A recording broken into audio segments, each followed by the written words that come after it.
BJP में बगावत हुई तेज। छत्तीसगढ़ में बीजेपी नेता ने भर दिया निर्दलीय पर्चा।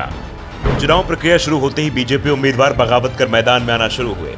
मध्य प्रदेश और राजस्थान में भी बीजेपी के कई बागी चुनाव लड़ने की तैयारी में। 5 राज्यों में विधानसभा चुनाव का बिगुल बज चुका है। उम्मीदवारों के नामों का ऐलान हो रहा है। साथ ही जिसका टिकट कट रहा है उसमें से अधिकांश लोग बगावत की राह पर बढ़ते दिखाई दे रहे हैं और बगावत का सबसे ज्यादा शोर बीजेपी में मचता दिखाई दे रहा है। राजस्थान और मध्य प्रदेश में तो बगावत के चलते बीजेपी पूरी तरह से बैकफुट पर दिखाई दे रही है, तो वहीं अब छत्तीसगढ़ में भी बगावत दिखाई दे रही है।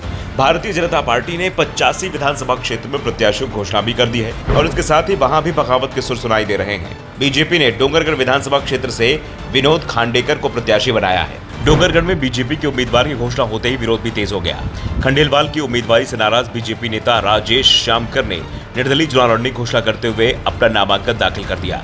राजेश श्यामकर ने शहर के स्टेट हाई स्कूल मैदान से नामांकन रैली निकाली और कलेक्ट्रेट पहुंचकर नामांकन दाखिल किया। छत्तीसगढ़ में उम्मीदवार के नाम का ऐलान होने के बाद बीजेपी को लगा ये पहला झटका है। राजेश श्यामकर इस समय जिला पंचायत सदस्य हैं। उन्होंने कहा कि वो पार्टी से बगावत के लिए तैयार नहीं थे, लेकिन कार्यकर्ताओं के दबाव में मुझे एक कदम उठाना पड़ रहा है। बहुत ही दुखी मन से ये कदम उठाने के लिए बीजेपी ने ही मुझे मजबूर किया है। कोई भी भाजपा का कार्यकर्ता पार्टी के खिलाफ जाना नहीं चाहता था, लेकिन बीजेपी के नेताओं ने मुझे पार्टी के खिलाफ जाने के लिए मजबूर किया है। श्यामकर ने कहा कि बीजेपी के प्रत्याशी को लेकर उन्होंने कहा जिसे प्रत्याशी बनाया गया है उसका जगह जगह विरोध हो रहा है। उन्होंने कहा कि बीजेपी की विचारधारा हिंदुत्व वाली है। बीजेपी ने हिंदुओं की भावनाओं को ठेस पहुंचाया है, उसका खामियाजा उन्हें भुगतना पड़ेगा। छत्तीसगढ़ की 90 सीटों में से बीजेपी 85 पर अपने उम्मीदवारों के नामों का ऐलान कर चुकी है।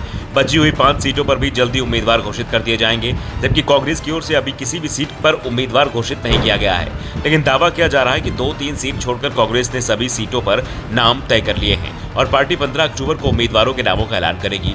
जिन 5 राज्यों में विधानसभा चुनाव हो रहे हैं उनमें कांग्रेस को सबसे ज्यादा भरोसा छत्तीसगढ़ को लेकर दिखाई दे रहा है, लेकिन पिछले कुछ दिनों में बीजेपी ने जोरदार वापसी भी की है। हाल ही में आए सर्वे साफ हो गया है कि छत्तीसगढ़ में बीजेपी और कांग्रेस के बीच कांटे की टक्कर है और मुकाबला किसी के पक्ष में भी जा सकता है। कांग्रेस को बढ़त तो दिखाई गई है, लेकिन ये बढ़त पिछले 3 महीने में तेजी से कम हुई है। दरअसल दावा किया जा रहा है कि राज्य में भूपेश बघेल को लेकर जनता में कोई नाराजगी नहीं है। नाराजगी कांग्रेस विधायकों को लेकर है और कहा जा रहा है कि अगर कांग्रेस ने बड़ी संख्या में विधायकों को टिकट नहीं काटे तो पार्टी को मुश्किल हो सकती है।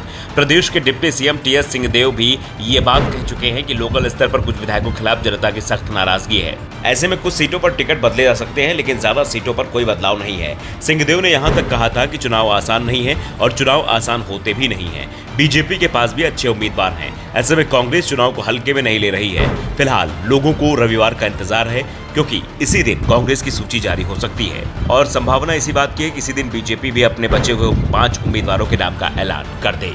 Bureau report, the Dhakad news.